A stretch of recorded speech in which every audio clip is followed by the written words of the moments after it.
contencioso tiene varias subsecciones y varias secciones. Y las secciones se dividen por temas.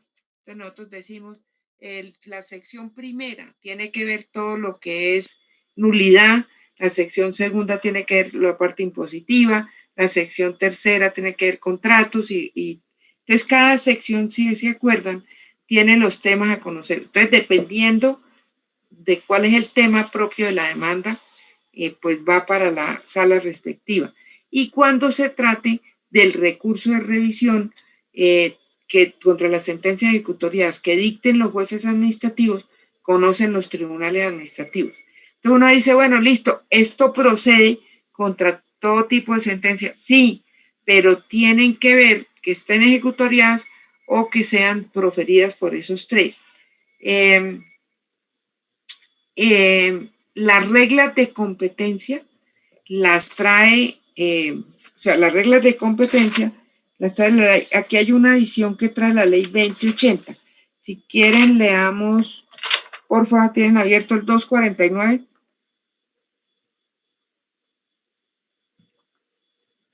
¿Sí? ¿O no? Leamos el 249, por favor.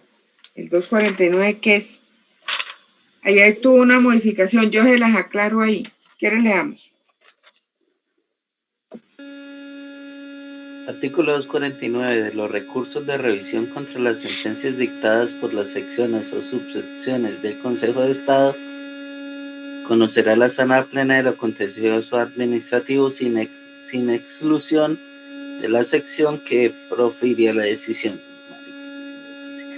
De los recursos de revisión contra las sentencias ejecutoriadas preferidas por los tribunales administrativos, conocerán las secciones y subsecciones del Consejo de Estado según la materia, y de los recursos de revisión contra las sentencias ejecutoriadas proferidas por los jueces administrativos, conocerán los tribunales administrativos. Las reglas de competencia previstas en los incisos anteriores también se aplicarán para conocer. Eso quedó derogado. Ojo.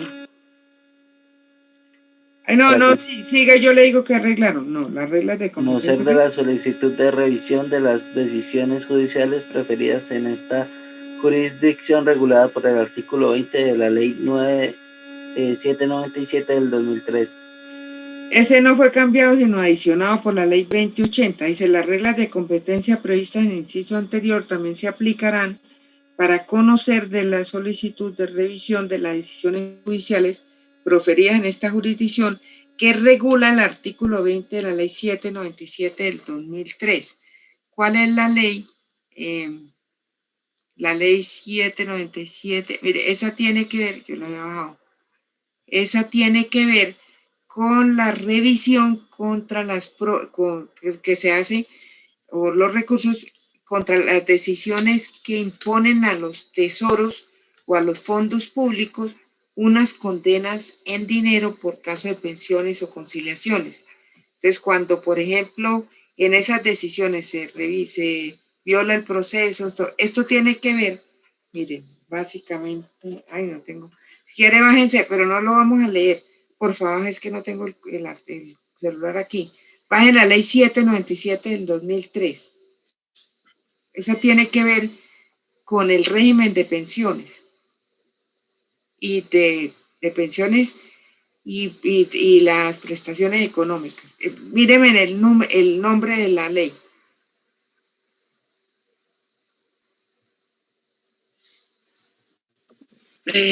Por el reforma al sistema general de pensiones previsto en la ley 193. Bueno, mire, ahí en esa lo que está diciendo es cuando son las providencias que impongan cargas económicas al tesoro o fondos de naturaleza pública y los condenen a al pago de sumas periódicas de dinero o pensiones o a través de una conciliación, también procede este recurso de revisión por las causales que da el código, que ahorita vamos a ver, por violación del proceso y cuando la cuantía de las prestaciones está por fuera de la ley. Entonces, lo que nos está diciendo es, en esos casos de reconocimiento de pensiones, que es una forma de de atacar, o de qué digo, no de atacar, de interponer recursos y hacer una revisión de las pensiones. En este caso se aplica eso, y con esas causales.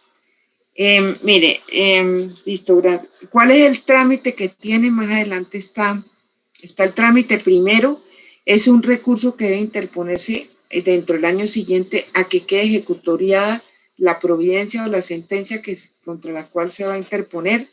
En el código trae todos los requisitos, es muy especial, tiene que tener una demanda con todos los requisitos de la demanda, con la asignación de las partes, el domicilio, eso lo van a ver ustedes en el artículo 252, no ha cambiado, los hechos, las omisiones, señalar muy bien la causal que se invoca, y se pueden aportar y se pueden pedir pruebas, para eso se tiene 30 días. Aquí lo que hay que tener en cuenta es que el hecho de interponer este recurso puede generar un perjuicio contra o sea, al que resultó favorecido con la sentencia. O sea, puede generar un perjuicio, y en ese caso es obligatorio que, para garantizar los perjuicios que pueda causar a quienes fueron parte en el proceso, si por ejemplo, si el recurso, pues de todas maneras, si no se cumple la exigencia tal, tiene que haber una caución, y la ley señala esta caución. Y en el artículo 253 da el trámite. El trámite, sí que por favor, pero usted, búsqueme en el artículo 69 de la ley 2080, por favor, y lo leemos completico, que es el trámite del recurso, y luego les digo causales y todo eso. Leamos el trámite, chicos. Artículo 69. Modifíquese el artículo 253 de la Ley 1437 de 2011, el cual quedará así. Artículo 253. Trámite. Recibido el expediente, el magistrado ponente resolverá sobre la admisión del recurso. Si éste se inadmite por no reunir los requisitos formales exigidos por el artículo 252, se concederá al recurrente un plazo de 5 días para subsanar los defectos advertidos. El recurso se rechazará cuando: primero, no presente el término legal; segundo, haya sido formulado por quien carece de legitimación para hacerlo; y tercero, no se subsane en términos las falencias advertidas en la inadmisión. Admitido el recurso, este auto se notificará personalmente a la otra parte y al Ministerio Público para que lo contesten dentro de los 10 días siguientes, si a bien lo tienen, y pidan pruebas. Dentro de este trámite no se podrá proponer excepciones previas y tampoco procederá a la reforma del recurso de revisión. Parágrafo. En ningún caso, el trámite del recurso de revisión suspende el cumplimiento de la sentencia. Entonces, mire lo que está diciendo: se admite, se notifica personalmente, se da traslado a las partes por 10 días, si inadmite se dan 5 días para, ¿qué? Se concede al recurrente un plazo de 5 días para subsanar los defectos. Si no lo subsana después de los 5 días, se rechaza. Está ahí las causales de rechazo, está ahí cómo se admite, qué pasa con el periodo probatorio. Más adelante, en el 259, encontramos que si hay decreto de pruebas para este caso o solicitud de parte del juez, se tienen 30 días para dictar para practicarlas, y luego se dicta la sentencia. Van a encontrar ustedes una cosa, en el artículo 250, no las voy a leer, sino las voy a pasar, pero sí, no las voy a leer, sino les voy a contar. Una de las situaciones que hay que tener en cuenta en este recurso de revisión, como yo les decía, era que cuando yo vaya a presentar el recurso, yo tengo que tener claro cuál es la causal que voy a invocar y señalarla en el escrito. Y les decía que este recurso es extraordinario, precisamente porque no procede contra todas las decisiones, y segundo, procede únicamente contra por las causales que da la ley. Entonces dice, mire, primero, esta ¿qué? Yo les digo rapidito. Mire, haberse dictado cuando se dicta una sentencia con base en un documento falso o adulterado. En este caso, dice haberse encontrado recobrado después de dictar la sentencia documentos decisivos en los cuales se hubiera podido proferir una decisión diferente y que el recurrente no pudo aportarlos al proceso por fuerza mayor o caso fortuito o por obra de la parte contraria. Ay, como que les di. Espérenme un tantico. En este caso, se requiere que los documentos no hayan podido aportarse dentro de la oportunidad que da la ley. Recuerden que tenemos oportunidades para presentar y aportar pruebas. Entonces no se pudo, ¿por qué? Porque fue fuerza mayor, caso fortuito, y aquí en este caso lo que vamos a encontrar es que el documento es de tal relevancia que hubiera podido cambiar la decisión. Mire dónde ocurre, no ocurre mucho y no puede ocurrir, para que les quede claro. Resulta que en un proceso de impuestos hay un fallo y el fallo se condena a la persona porque no pudo desvirtuar un planteamiento, una acusación que se le hizo, una situación que se presentó, porque resulta que los libros de contabilidad que él llevaba en la empresa, donde fuera, se habían extraviado. Entonces le hacen la imputación, le ponen la carga probatoria, la carga del pago, lo condenan a pagar una suma o lo condenan a pagar una multa que hace la DIAN y él no se puede defender porque resulta que se lo habían perdido, se lo habían robado. Sale la sentencia y luego aparecen en la fiscalía, por ejemplo, recobra los documentos que se le han hurtado al propietario del establecimiento, el que fuera, y él después los lleva, los aporta. ¿Qué hizo? Que con los libros él va a demostrar que si hubieran aparecido, si hubiera aportado en el momento en que tenía posibilidad de aportar los libros, él simplemente la decisión hubiera sido otra. Ese es el recurso. El otro, bueno, cuando se han dictado la sentencia con base en un documento falso o un documento adulterado. En este caso, tiene que haber sentencia penal y la sentencia tiene que haber resuelto sobre una falsedad, sobre una adulteración o sea, tiene que haber una decisión de un juez penal en el cual diga, mire, este documento es falso, es adulterado, y esa decisión es la que va a valer dentro del proceso administrativo. Dice, listo, otro, haber aparecido sentencia a favor de una persona con mayor derecho a reclamar en el caso de una prestación. Este básicamente ocurre en materia de pensiones. Dice, ¿dónde está? Ay, se me perdió.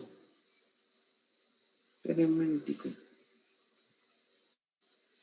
Si aparecer, estoy en desorden, aparecer después de dictada la sentencia a favor de una persona, otra mejor derecho para reclamar. Este es el caso de las prestaciones económicas, por ejemplo, una pensión. Si aparece después una persona con mayor derecho y ya se le había otorgado, por ejemplo, a otra, por ejemplo, por muerte, muere una persona, ya había reclamado una, luego aparece otra persona con mejor derecho, se puede entrar a interponer el recurso. O sea, esto ocurre cuando la persona que fallece tiene compañera y tiene cónyuge, o tiene dos señoras, o tiene un hijo, o por ejemplo el hijo estaba por nacer, se concede la pensión post-mortem. Ahí dice, mire, antes de entrar a hablar de una posibilidad, hay posibilidades o sea, se tiene que hacer a través de este recurso, no en cuanto a que se reconoció por documento falso, fue que apareció una persona con mayor derecho. El otro caso, por ejemplo, que es muy específico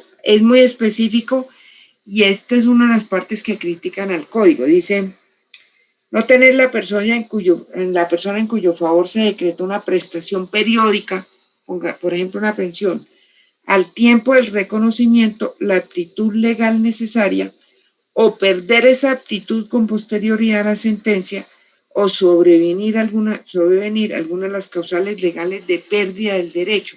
Esto más que todo se da en materia pensional. O sea, hay la posibilidad de que cuando se reconoció una pensión y luego se reconoce que la persona no tenía ya derecho a la pensión o, por ejemplo, se le reconoció una actitud legal que no era.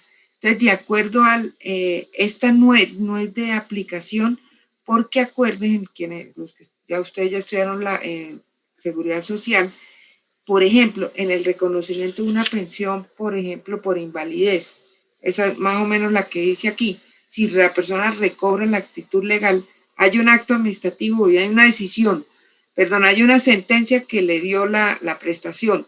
Luego de esa sentencia se puede interponer el recurso si la persona pierde la actitud con posterioridad a la sentencia o tiene la actitud legal necesaria, también la pierde. En ese caso, dice, bueno, hay un recurso, pero es que de acuerdo al código hay otra forma que está dispuesta en el artículo 136, que acuerden que los actos que reconocen prestaciones económicas periódicas pueden demandarse en cualquier tiempo, sin necesidad de utilizar el recurso extraordinario. Entonces esa es la crítica que se le hace al poco uso que puede tener esa causal. La otra causal dice otra el que merezca, dice haberse dictado sentencia penal que declare que hubo violencia o cohecho en el pronunciamiento de la sentencia. En esta, simplemente es cuando el juez o magistrado haya sufrido coacción o constreñimiento que hubieran sido determinantes para el resultado que se dio en la sentencia. La otra, cuando existe nulidad original en la sentencia, dice existir nulidad original en la sentencia que puso fin al proceso y contra la que no procede recurso de apelación. Esta puede ocurrir, por ejemplo, cuando hay una grave irregularidad en la expedición de un fallo en un proceso, por ejemplo, de única instancia. La otra, por ejemplo, haberse proferido sentencia con base en un dictamen de perito. Ese perito fue condenado penalmente por ilícitos en la expedición de sus experticios, de sus dictámenes, y cuando la sentencia es contraria a la que se constituye cosa juzgada frente a las mismas partes en el mismo proceso en que fue proferido. Entonces, son 8 causales que trae el código, que son esas causales que necesariamente tenemos que entrar a invocar esas causales para entrar a solicitar el recurso de revisión. Hay una situación especial, el recurso especial de revisión que procede contra las sentencias de pérdida de investidura. La ley dice, además de esas causales, hay otras 2 que se pueden interponer. En ese caso de pérdida de investidura, cuando se da la violación al debido proceso y el otro violación al derecho de defensa. Y por último, la sentencia se vence el periodo probatorio y se dicta la sentencia.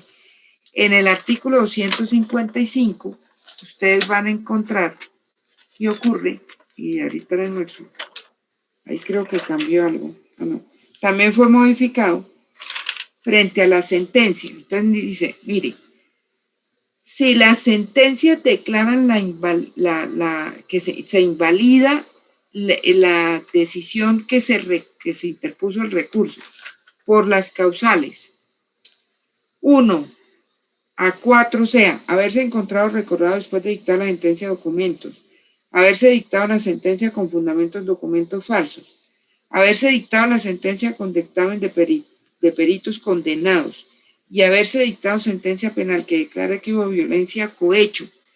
Además, aparecer después de dictada sentencia una persona con mejor derecho. No haberla, bueno, el 7, no haber una persona, no tener la persona al tiempo de reconocimiento de la actitud legal o perder con posterioridad a la sentencia esa actitud y ser la sentencia contraria a una cosa juzgada. Y hay otra que trae el literal B, nos dice, mire, dice, si quiere leamos para que nos ubiquemos, leamos el artículo 255, Chicos, eso está cambiado con la ley 20, lean el artículo 70, la ley 2080. Y ahí nos ubicamos un poquito con ese numererío. 2080.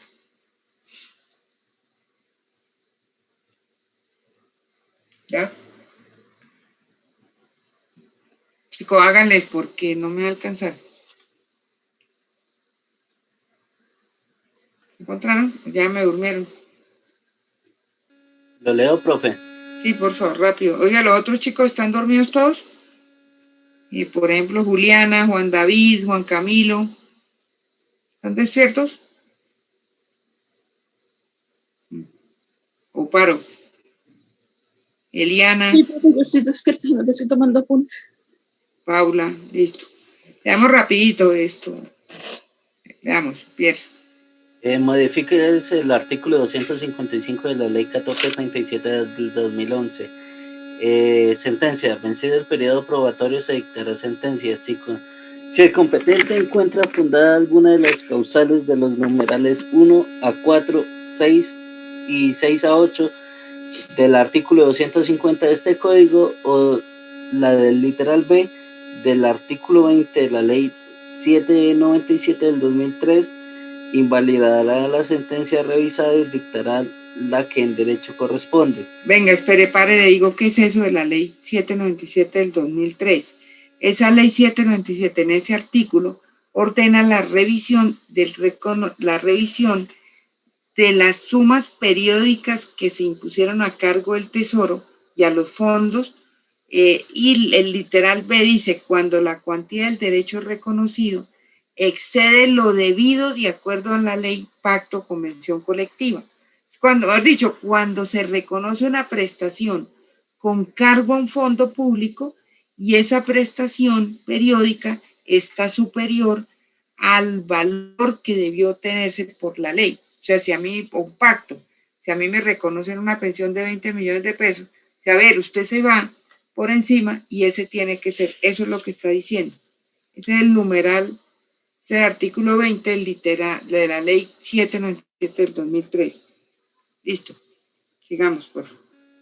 En la sentencia que invalide la decisión revisada se resolverá sobre las restituciones, cancelaciones, perjuicios, frutos, mejoras, deterioros y demás consecuencias de dicha invalidación.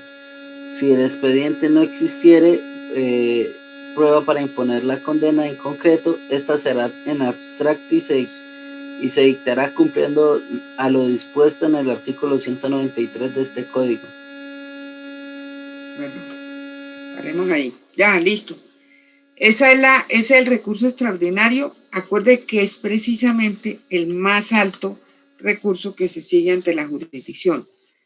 Vamos a ver y les voy a mostrar qué cambia en este recurso extraordinario de unificación de jurisprudencia. Si ustedes se acuerdan, es obligatorio a partir de que sale el CEPACA que tanto en los funcionarios administrativos como en la parte procesal se tengan en cuenta las sentencias de unificación del Consejo de Estado.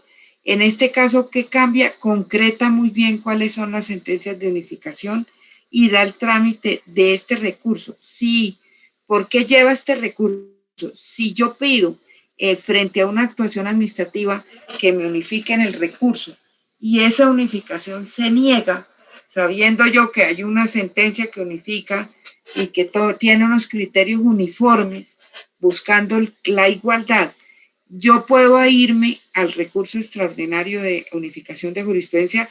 Es un recurso extraordinario, no es un recurso muy grave, o sea, no es un recurso muy complejo, porque lo que busca es más que todo eso, que se unifiquen que se apliquen las sentencias de unificación del Consejo de Estado.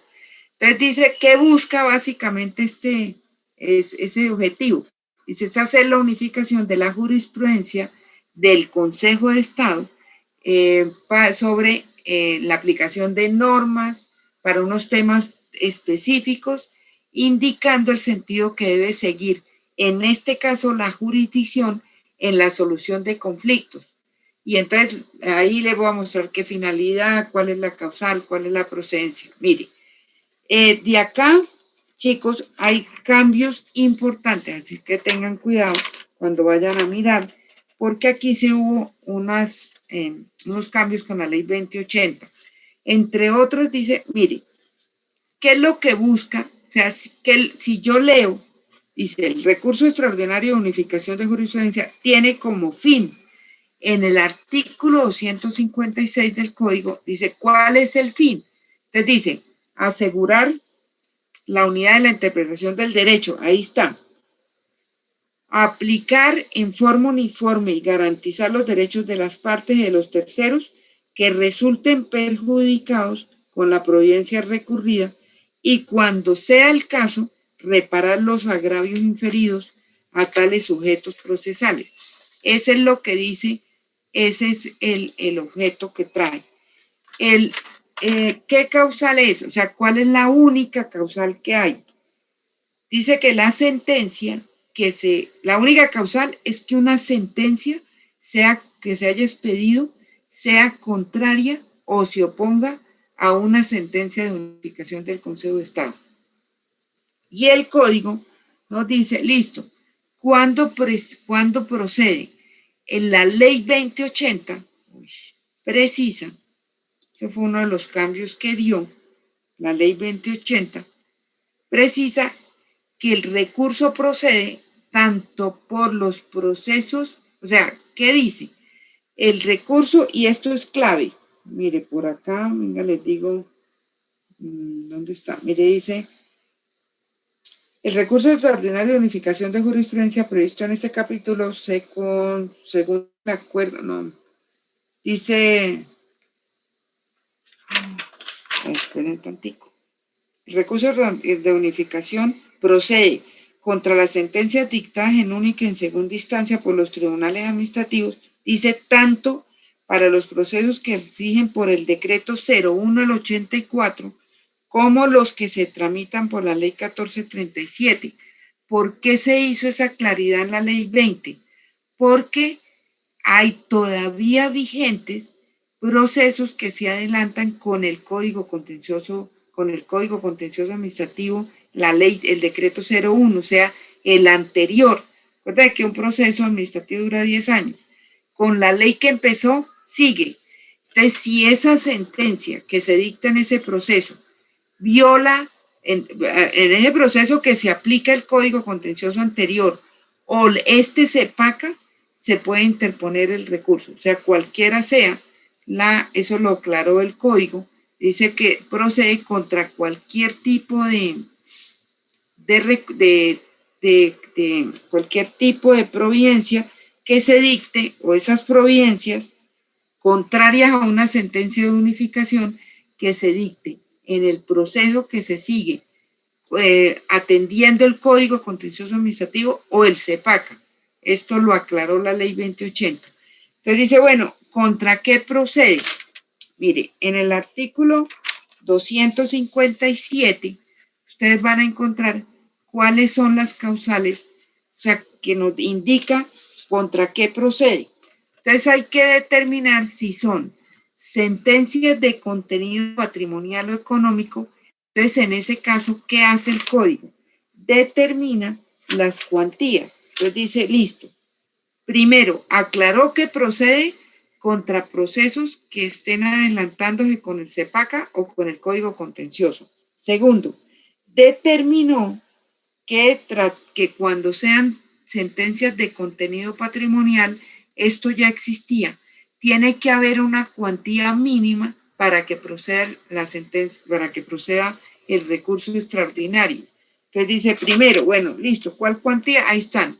Si son sentencias, dice 250 salarios mínimos en los procesos de nulidad y restablecimiento del derecho, 250 salarios mínimos en lo que se trate de distribución, asignación de impuestos, contribuciones, las sentencias de un valor de 450 salarios mínimos en los procesos de contratos, de 450 mínimos en procesos que se ejerzan contra servidores o servidores públicos, y ahí dice, y listo, y también procede contra las sentencias dictadas, dice, en los procesos de nulidad y restablecimiento del derecho, como ahí no hay cuantía, o sea, hay cuantía, pero no se va a tener en cuenta, lo que dice es, en esos procesos donde The time se is haya 7 invocado o'clock la nulidad de a.m. restablecimiento del derecho, no se tiene en cuenta la cuantía. Y si son sentencias de contenido patrimonial, se tiene en cuenta la cuantía de la condena o de las pretensiones sin que exceda, de las pretensiones excedan del monto. Mire, en el artículo 257 dice, bueno, ahí están los montos. Entonces, lo que uno tiene que mirar es si se trata de controversias contractuales, si se trata de procesos de nulidad y restablecimiento del derecho donde se controviertan actos administrativos, si se trata de todo lo que tiene que ver con impuestos y si se trata de reparación directa, tiene que aplicar uno la cuantía si quiere intentar este recurso.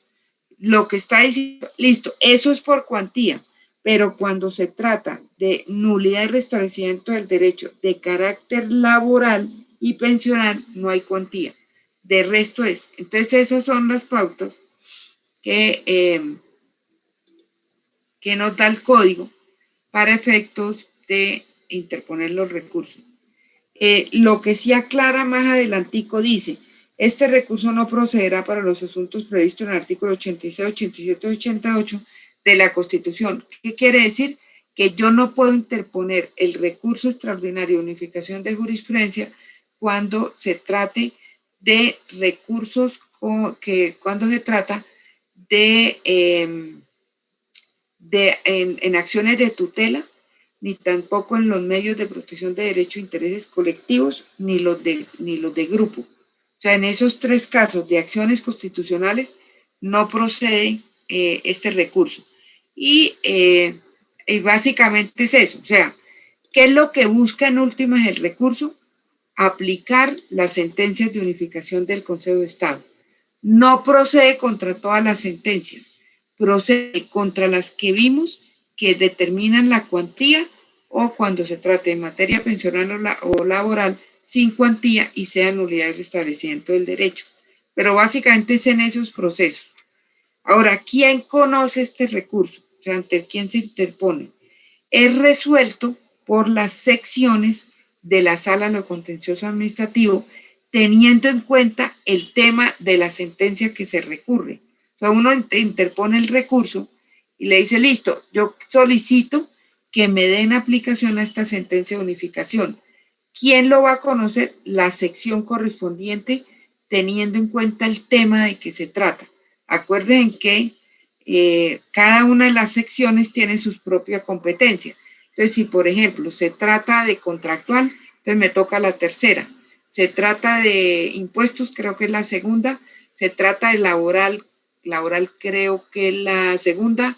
Se trata electoral también creo que es la segunda. Entonces, dependiendo del tema, se va a conocer por la sección del Consejo de Estado. ¿Quiénes son los titulares? ¿Quiénes tienen la legitimación? Y dice el código, se encuentran legitimados, o sea, se pueden interponer los recursos. Cualquiera de las partes, dice las partes o terceros procesales que hayan resultado agraviados con la providencia. Y en este caso, en este tipo de procesos, es obligatorio actuar a través de abogado con un poder suficientemente, o sea, un poder debidamente otorgado y con suficientes facultades. Se exige también, dice, se encuentran legitimados para interponer el recurso a cualquiera de las partes o terceros procesales que hayan resuelto agraviados por la providencia, quienes deberán actuar por medio de apoderado a quien se le haya otorgado poder suficiente, sin embargo, no se requiere otorgamiento no podrá interponer el recurso quien no apeló la sentencia en primer grado ni adhirió a la apelación. O sea, lo que está diciendo, que es necesario y como requisito para que proceda este recurso, que se haya apelado la sentencia que se profirió en el primer grado, dice, de primer grado, y tampoco se adhirió o cuando el fallo de segundo grado sea exclusiva confirmatoria de aquella. O sea, lo que dice es, primero agote la parte que le dio el código de la posibilidad de pedir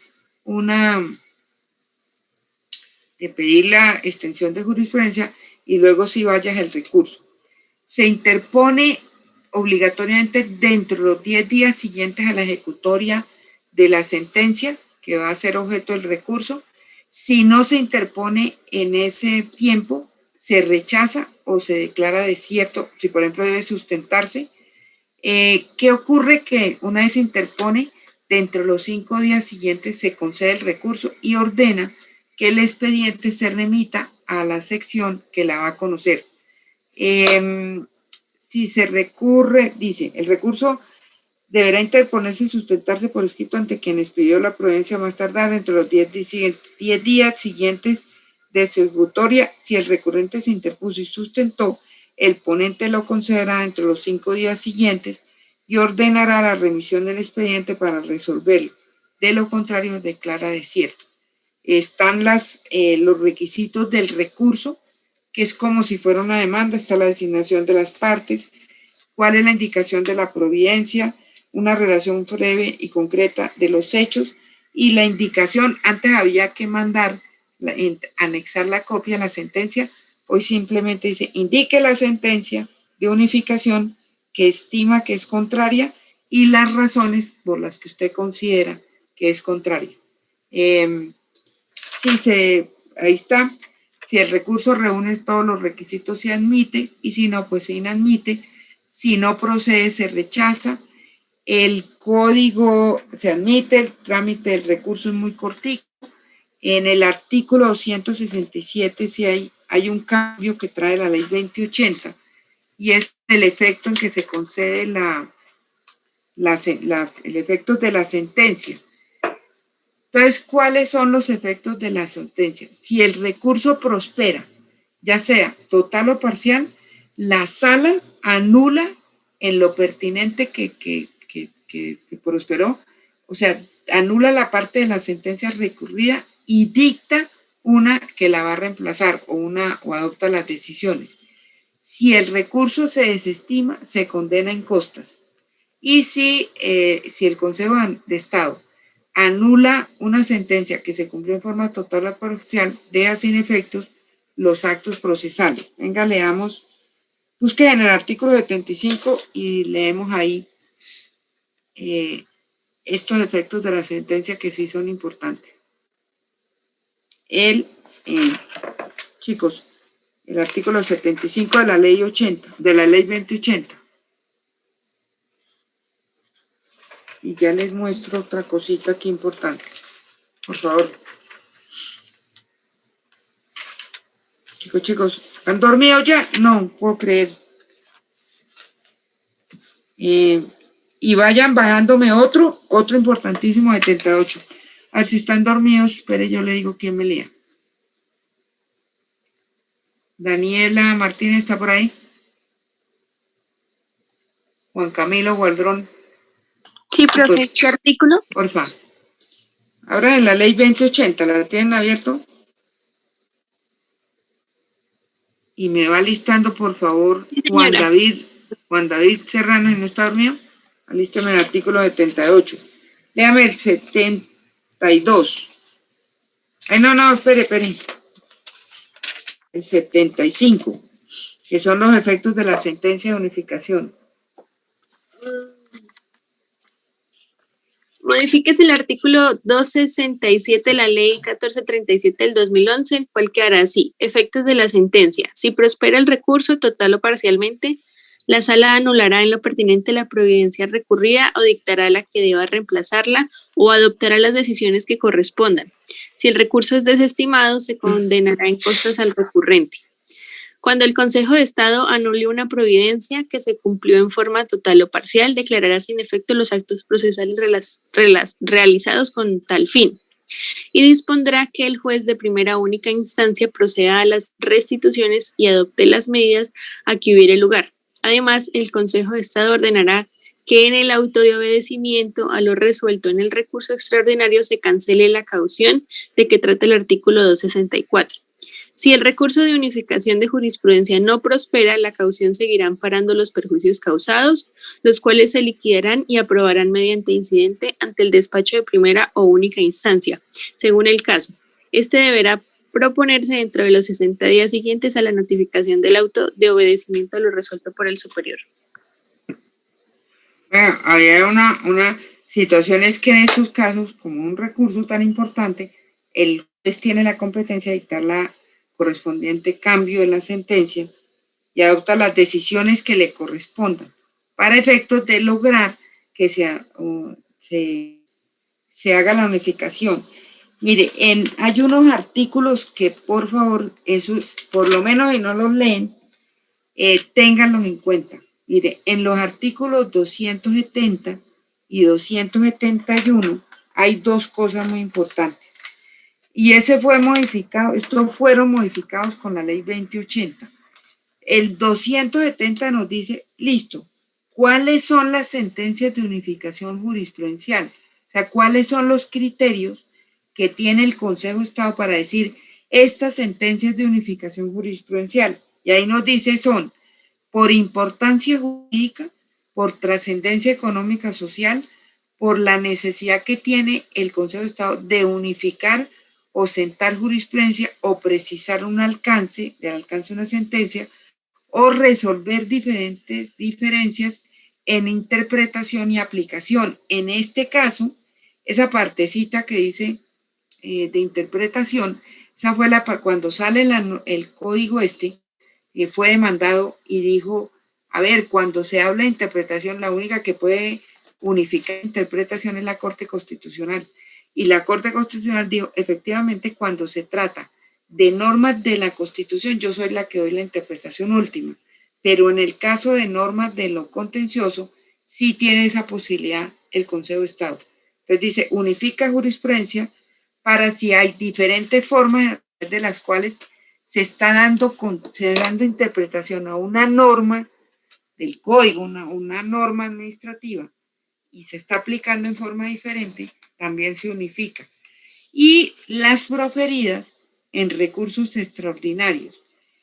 Ahí hay una salvedad. Mire, dice, estoy hablando del artículo 270, dice, para efectos de este código se tendrán como sentencias de unificación las que profieran, hayan proferido el Consejo por importancia jurídica, trascendencia económica, social, tal, resolver las diferencias entre las proferidas para decidir los recursos extraordinarios que sean automáticamente se vuelven sentencia de unificación. Y dice, y las relativas al mecanismo eventual de revisión previsto en el artículo 36A de la ley 270 del 96. ¿Cuáles son esas? Las acciones constitucionales. Ya están la de protección de derechos de interés colectivos y la de reconocimiento de daños causados a un grupo. O sea, los que eran las constitucionales están ahí. La sentencia que desata este recurso se habilita automáticamente como sentencia de unificación. ¿Y eso qué implica?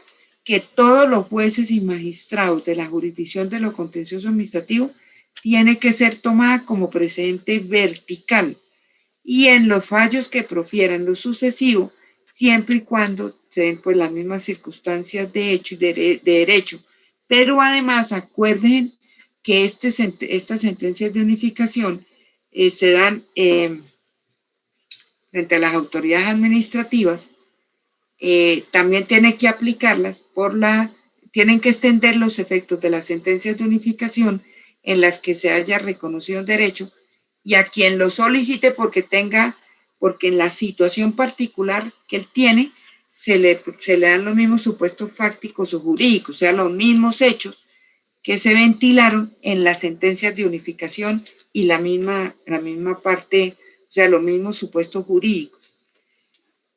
Lo otro, en el artículo siguiente que habla del 271, que miren lo importante, dice, decisiones por importancia jurídica, trascendencia económica y social o necesidad de sentar jurisprudencia o precisar su alcance y resolver las diferencias en su interpretación y aplicación.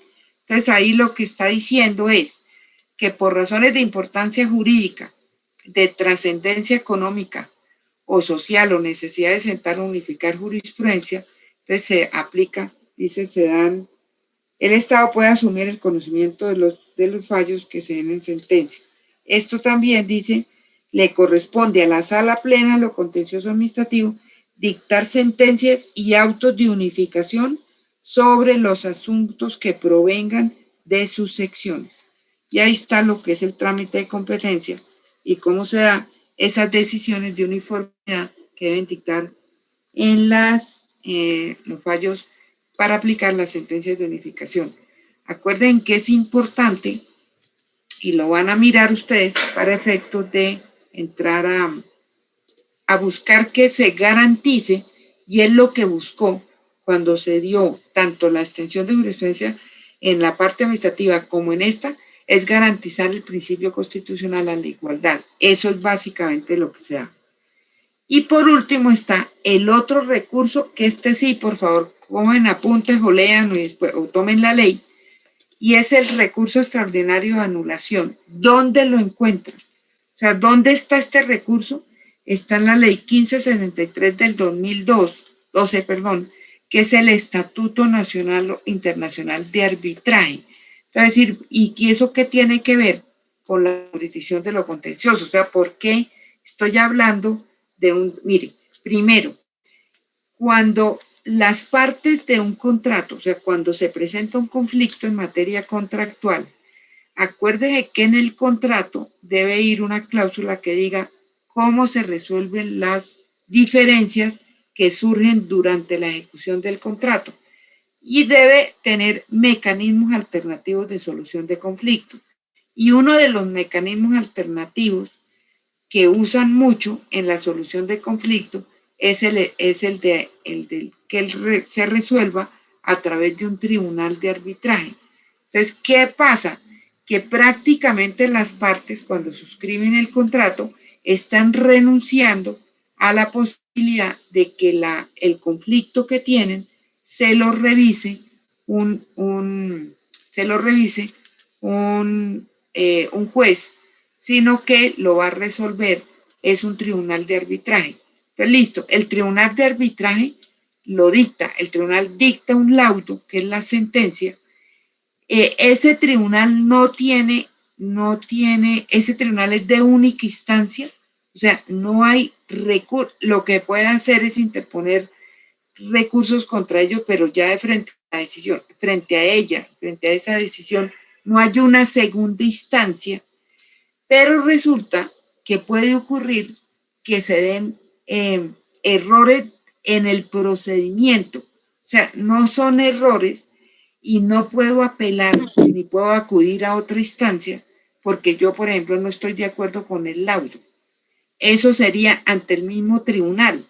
Yo lo que puedo discutir ante otra instancia es que hubo un error en el proceso o en el procedimiento. Por ejemplo, no se observaron los trámites de lo que es el proceso arbitral y entonces yo puedo acudir. ¿A dónde acudo? A través del recurso extraordinario, un recurso extraordinario de anulación ante los jueces administrativos. Entonces, todo lo que es el recurso de extraordinario de anulación contra el laudo arbitral por razones de procedimiento, errores de procedimiento o no observancia por los trámites, lo conoce, en nuestro caso, lo conoce la jurisdicción de lo contencioso administrativo. ¿Por qué se hace este recurso? O sea, porque busca la defensa de los derechos, porque puede tener en el trámite del proceso arbitral, se pudieron cometer errores, porque por ejemplo hay errores aritméticos o decisiones contrarias, pero es de la parte del trámite del proceso. Tan es así, mire, tiene unas causales específicas que trae la ley 1563, que ya les leo, y simplemente nos dice, esa ley 1563 trae todo lo que es el trámite. ¿Contra qué procede? Básicamente, pues es contra los laudos o los fallos. Mi champú. Chicos, ciérrenme. Mi champú le echaron. Cierren los audífonos, por favor. No sé. esos, su champú, están dormidos todos. Listo, mire, esta, ojo que les toca leer la ley. Entonces son dirime controversias que se originan. Acuerde que el laudo arbitral es importantísimo y su objeto es que dirima controversias que se originan en contratos estatales. Esa es la razón de ser. Entonces, en el laudo arbitral, o sea, básicamente lo que se tiene es que la decisión o la controversia que se origina en la contratación se resuelve a través de un laudo. ¿Quién puede interponer el recurso extraordinario de anulación? Ahorita yo creo que ese recurso, ¿se acuerdan de la construcción del portal ese de Metrolínea, de por Papi Quiero Piña? ¿Se acuerdan de esa obra que tanto fue criticada? Que había una señora, hay unos muros, ¿se acuerdan o no? Mire, esa fue, veo que están dormidos, esa fue un laudo. O sea, cuando se sale una licitación y la licitación se la gana Urbanas, eso fue con Metrolínea y la alcaldía. Se la gana Urbanas, arranca Urbanas el trabajo, todo eso que hizo, y de golpe decide el municipio o Metrolínea, paren la obra porque es que nos acabó la plata, no sé por qué la pararon. Y viene Urbana a decir, a ver, yo ya invertí en plata, en gente, mire todo lo que hice, entonces déjeme cumplir el contrato. Y ahí se dio un problema que fue resuelto en un tribunal de arbitraje aquí en la Cámara de Comercio. Sale el laudo arbitral y contra ese laudo, es que no me acuerdo o no tengo claro, es qué fue lo que pasó ahí, porque la alcaldía de todas maneras interpuso el recurso de anulación y si no estoy mal, hasta hace muy poco salió y por eso es que les pudieron meterle mano ahí. Por razones creo que lo pierde la alcaldía o lo perdió, por razones de procedimiento, de mandarlo en la nulidad. Siempre argumentan algún trámite para poder demandarlo, pero en el fondo, el laudo uno no lo puede mandar. O sea, si no está de acuerdo, del mismo tribunal, pero en otro organismo no. ¿Quiénes pueden interponer este recurso? O sea, este es por razones de proceso, de procedimiento, y se va uno a la jurisdicción contenciosa. ¿Quiénes pueden demandar? Las partes del laudo. Y se debe interponer indicando cuál es la causal clara que se tiene que indicar, se tiene por invocar. Las causales las trae el artículo 41 de la ley 1563 y se debe interponer dentro de los 30 días siguientes a la notificación del laudo o a que se aclaró. ¿Ante quién se interpone? Ante el secretario del laudo, del tribunal. Y él revisa que cumpla los requisitos y lo remite a la jurisdicción de lo contencioso que lo conozca. ¿Cuáles son las causales? Mire, le doy algunas. Cuando, por ejemplo, se hizo el laudo y no había o era inválida la cláusula compromisoria o el compromiso. ¿Qué es esa? La cláusula que contiene el contrato o que acordaron después las partes para disponer que las diferencias las resolvía un tribunal de arbitraje. O sea, si esa cláusula compromisoria o compromiso no existe o es inválida o es inoponible, se puede atacar el laudo. Se puede decir, a ver, ustedes no tenían la posibilidad, señor tribunal, de ir a resolver el conflicto. Por eso cuando uno admite, cuando uno nombra al árbitro y entra ya uno a hacer el auto admisorio de la demanda, lo primero que mira es si está la cláusula compromisoria y si no, no puede entrar uno a conocer el tribunal. Lo mismo que cuando yo vaya a intentar el tribunal, tengo que tener en cuenta que si yo hubiera demandado, tengo una acción. Acuerden que yo tengo posibilidad de una pretensión, puedo tener controversias contractuales que tienen una vigencia de 2 años. En ese caso tengo que, para interponer el arbitraje o señalar o pedir el tribunal, tiene que estar ese medio de control vigente.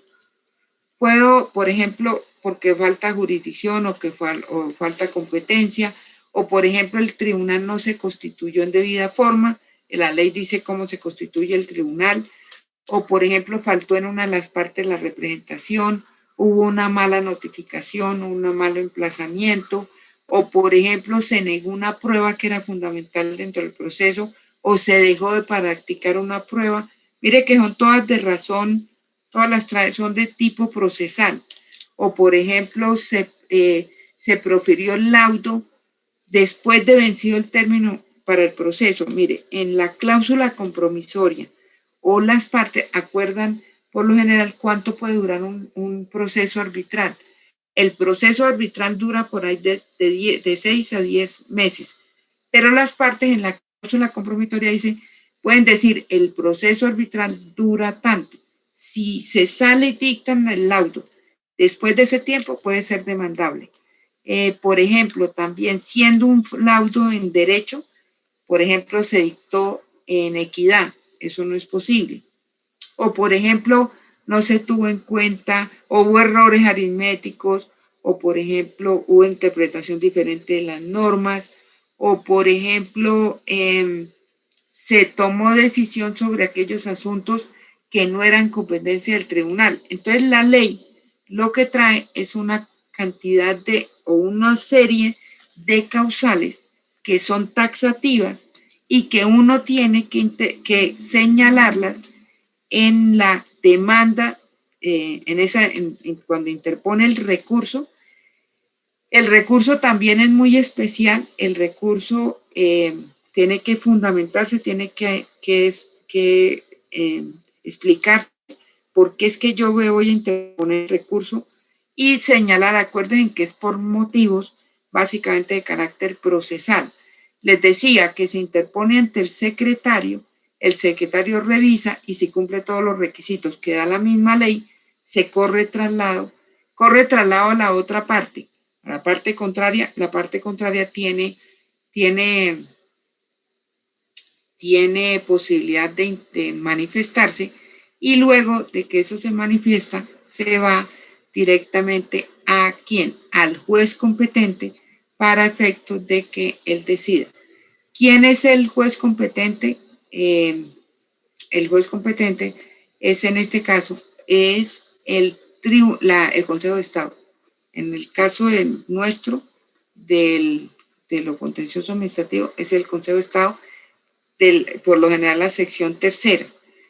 Contra ese fallo, o sea, hay todo un proceso, hay pruebas, hay todo eso. Y dentro de ese, puede ser, por ejemplo, que la sentencia anule el laudo o, por ejemplo, lo anule total o parcialmente. En ese caso, simplemente el juez ordena que se restablezca el derecho. Miren, ¿qué efectos tiene la anulación?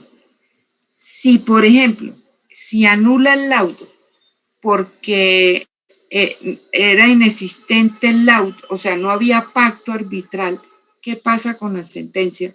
En ese caso, el juez remite para que se remite de nuevo el proceso, teniendo en cuenta las pruebas para que se vuelva a dictar laudo. Y en ese caso, dice, dependiendo de la causal, va a tomar la decisión el juez. Eso todo está clarito en la ley. Lo otro que quiero mostrarles es, contra esa sentencia, mire lo que ocurre. Contra la sentencia, tanto contra el laudo como contra la sentencia que resuelve el recurso extraordinario, cabe el recurso extraordinario de revisión. O sea, se puede atacar tanto la sentencia que resuelve la anulación, nuevamente tiene el recurso extraordinario de revisión. Y les decía que son de competencia del Tribunal Contencioso Administrativo, de la sección tercera, porque acuérdense que es contratos, el Consejo de Estado es el que resuelve este recurso extraordinario. O sea, básicamente necesito que quede claro que son 3 recursos extraordinarios que son de competencia de la jurisdicción de lo contencioso administrativo. Está el recurso extraordinario de revisión, que es contra las sentencias que profiera el Consejo de Estado, los tribunales administrativos o los jueces administrativos de única instancia. Y las causales taxativas con todo el trámite. Está el recurso extraordinario de unificación de jurisprudencia, que acuerden que tuvo un cambio muy importante con la ley 2080 y lo que busca es, garantizando el principio de igualdad, que las sentencias que dicta el Consejo de Estado unifique los criterios y se apliquen en el caso de la decisión, tanto en la actuación administrativa como por los jueces administrativos, buscando precisamente que se unifique, que se garantice el derecho a la igualdad y se tenga criterios uniformes en la toma de decisiones. Y está el recurso de anulación, que es frente al laudo arbitral. ¿Por qué se va para la jurisdicción de lo contencioso administrativo? Porque primero, son única y exclusivamente asuntos de orden procesal. O sea, no es el fondo del laudo, porque frente al fondo del laudo no hay no hay posibilidad de que otra instancia diferente al mismo tribunal lo conozca.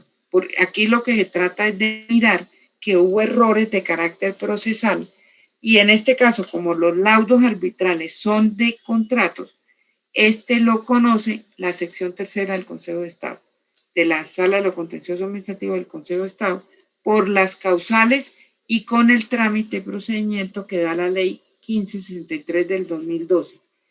Chicos, y por último, les voy a mostrar unas cositas, que son las medidas cautelares.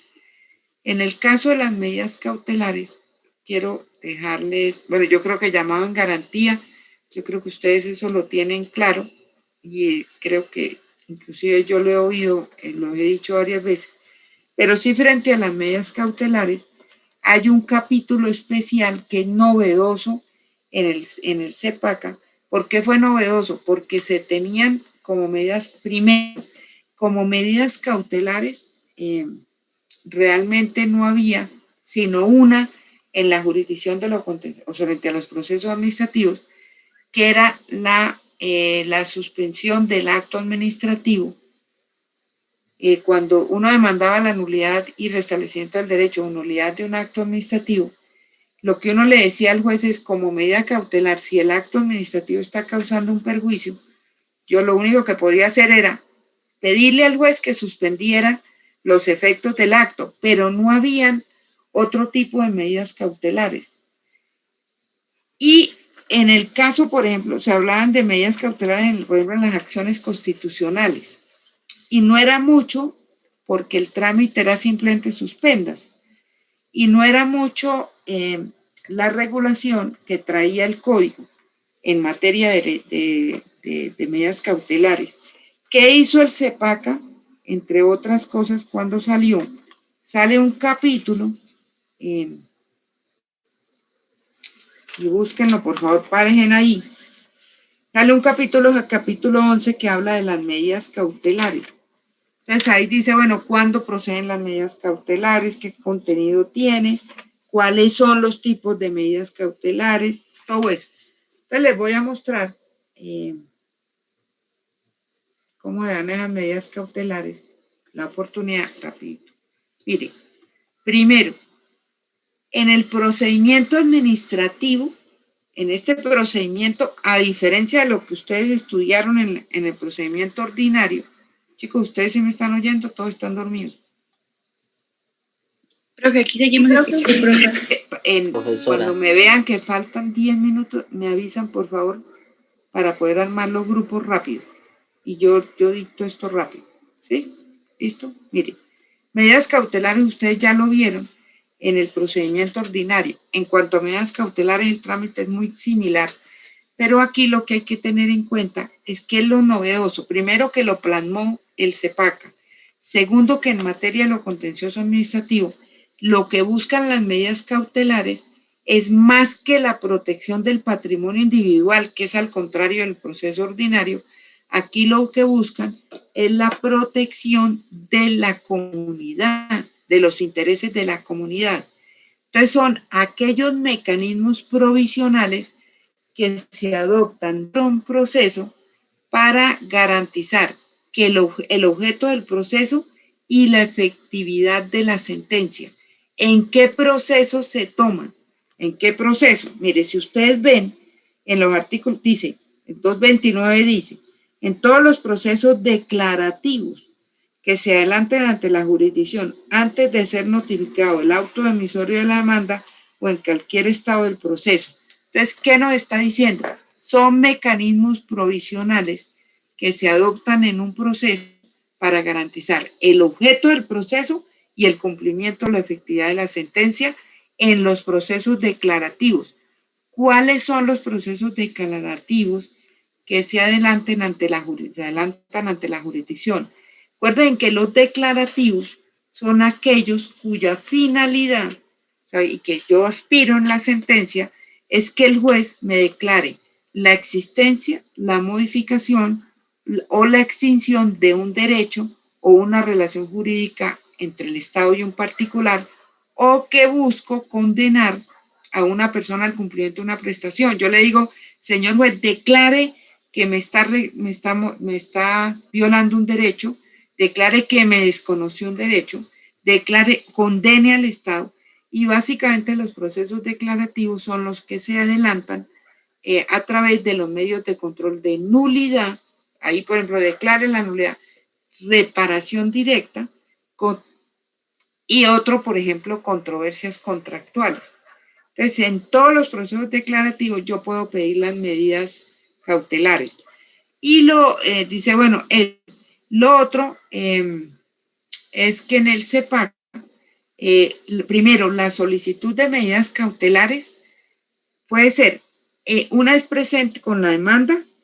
En ese caso, si ustedes se acuerdan cuando estábamos mirando lo de la notificación de la demanda que tiene que hacer, cuando yo voy a interponer la demanda, yo tengo que enviarle copia, excepto cuando se pidan medidas cautelares, porque en ese caso el juez puede dictar las medidas cautelares cuando admita la demanda. O sea, yo las puedo pedir antes de la presentación de la demanda y en cualquier estado del proceso. Lo que pasa es que la medida cautelar tiene que estar muy bien sustentada para que proceda, porque la medida cautelar puede causar perjuicio a la parte contraria. ¿Así? ¿Quiénes pueden pedir medidas cautelares? Como es un proceso declarativo, por lo general es el demandante quien va a pedir la medida cautelar. ¿Con qué fin? Con el fin de que se salvaguarde o se garantice de manera provisional, porque esa es provisional, el objeto del litigio y la efectividad de la sentencia. Realmente ese es.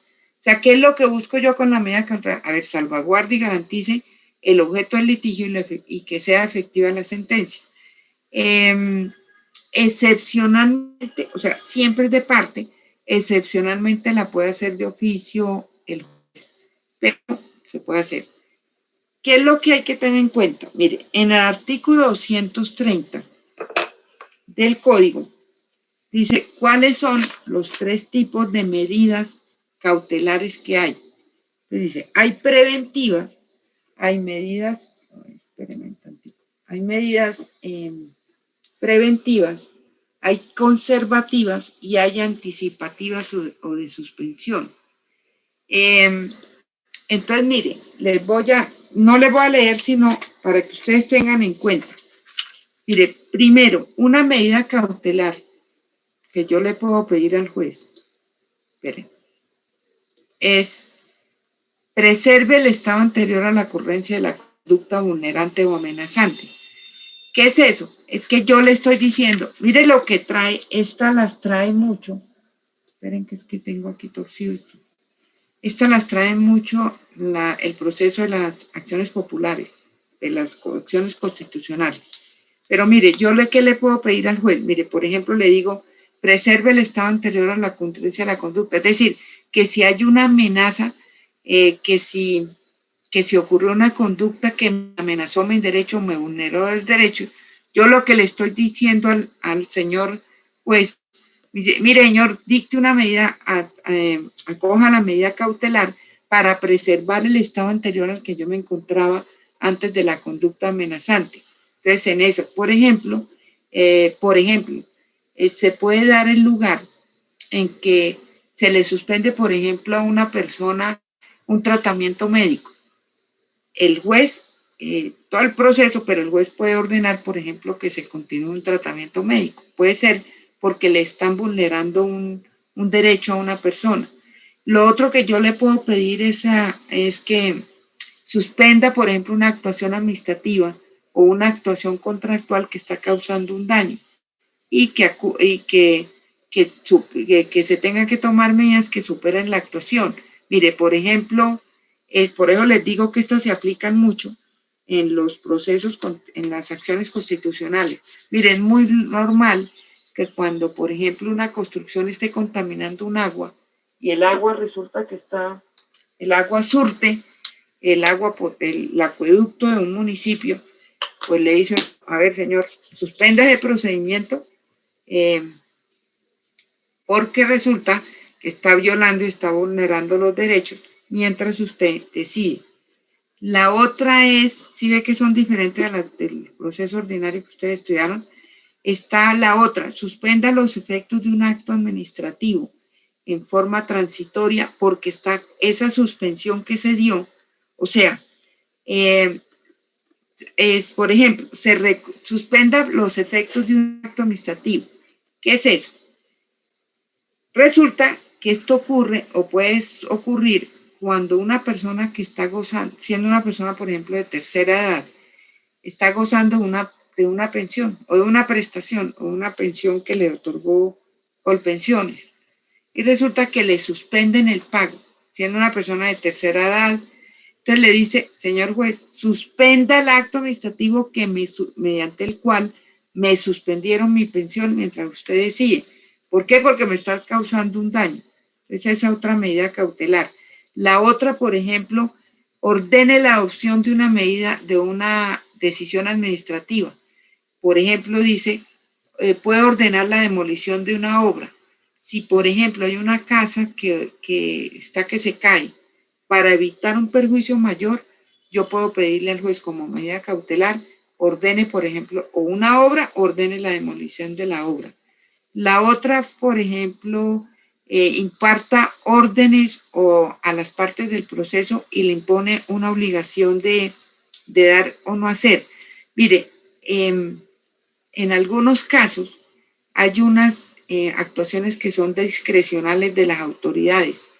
En ese caso, el juez no se puede decir, mire, yo me puedo meter en su actuación, o sea, yo le puedo dar la orden, nombre a tal persona.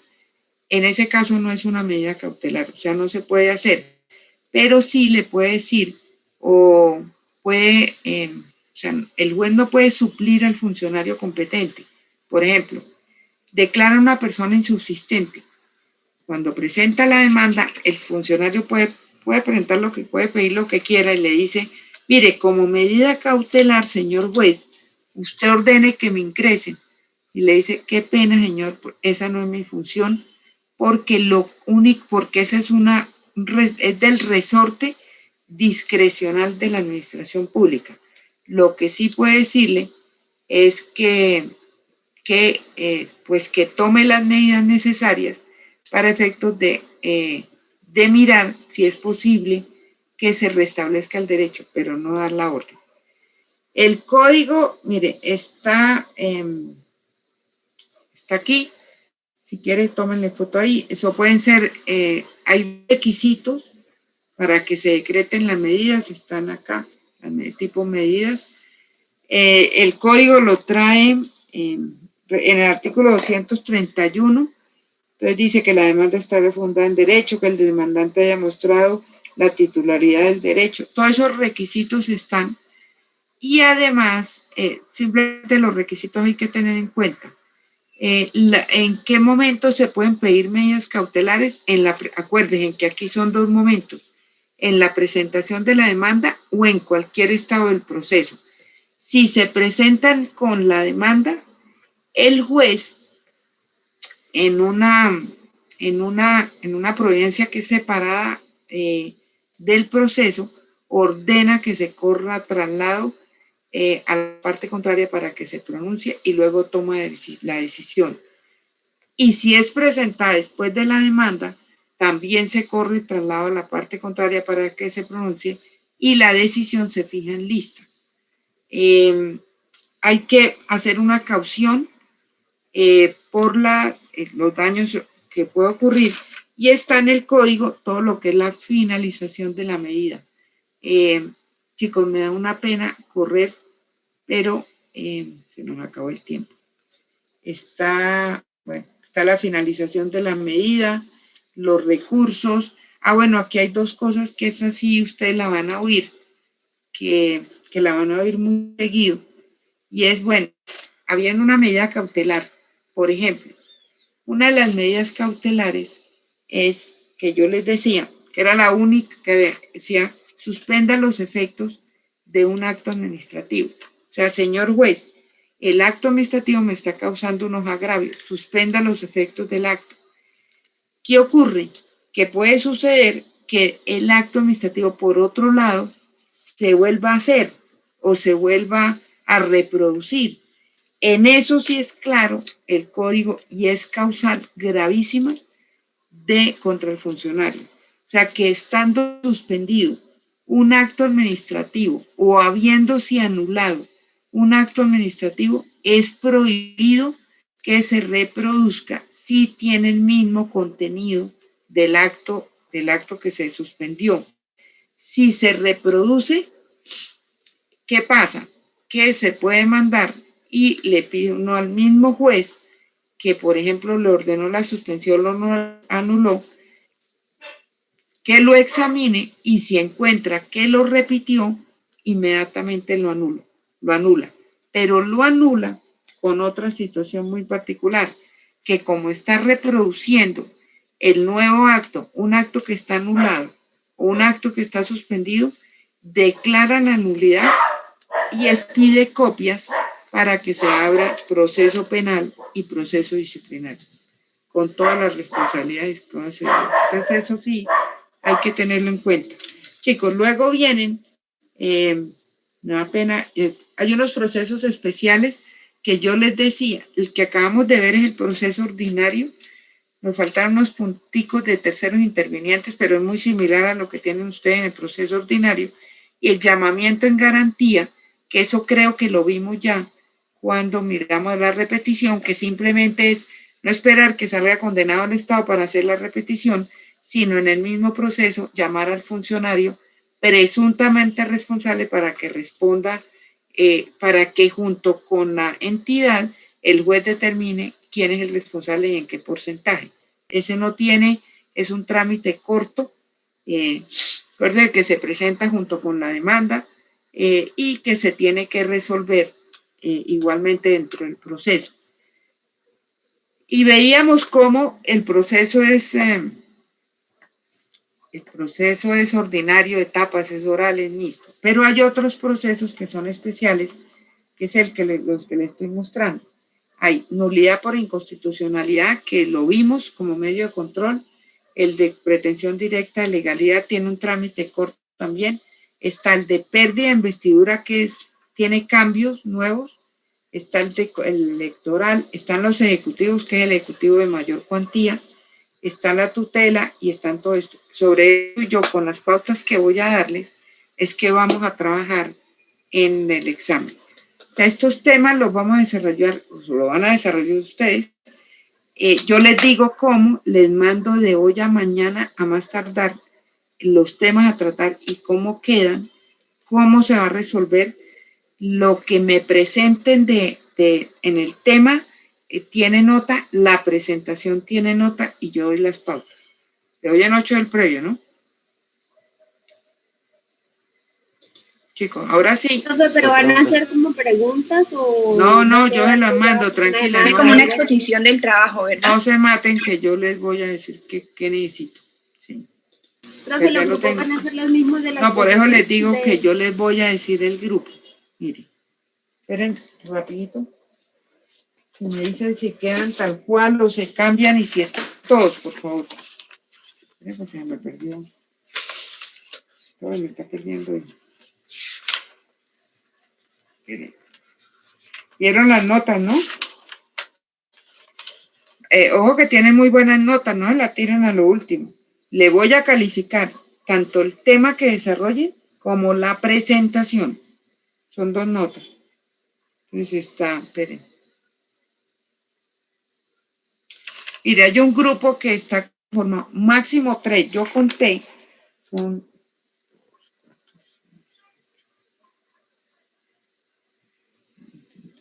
25. Quedan como de... Divídame en 25 entre 3, por favor. Wow, buenísimo. 9 por 3. 8. 8 grupos, ¿sí? Bueno, entonces mire los que tengo yo conformados. Están. Profe, pero creo que queda uno de 4. Profe, eran 7 grupos de 3. Eran 7 grupos de 3 y uno de 4. Y el mío era de 4.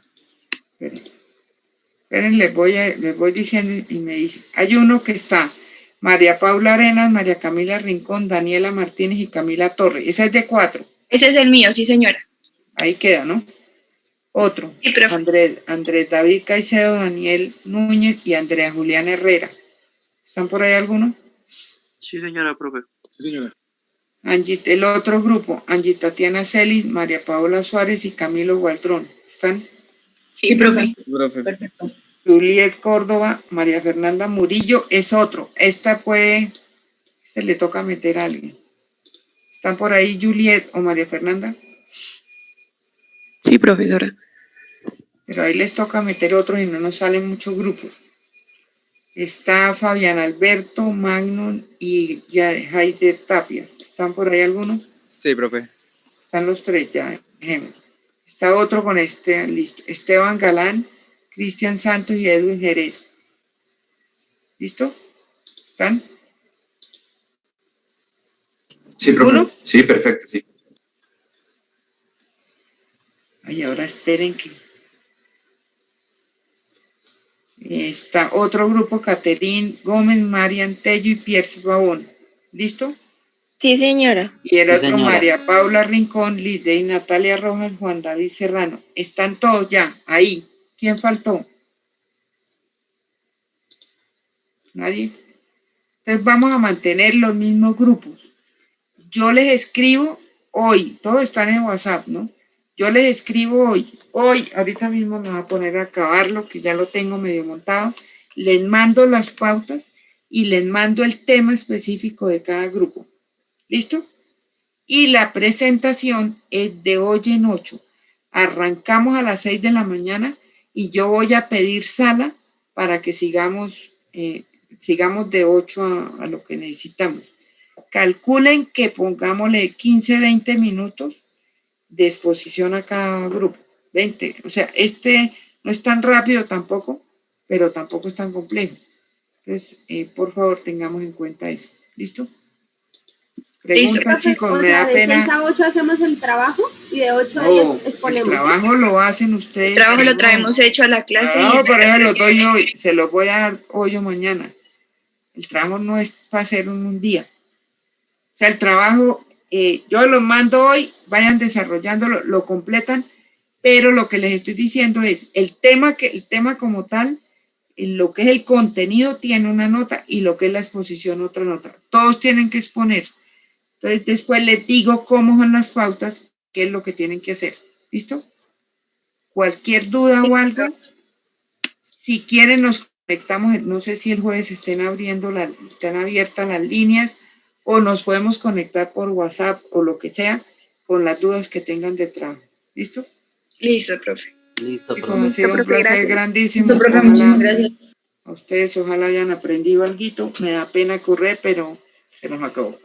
Entonces yo hoy, de hoy a mañana, a más tardar, les mando esta tarde o mañana el tema. ¿Listo?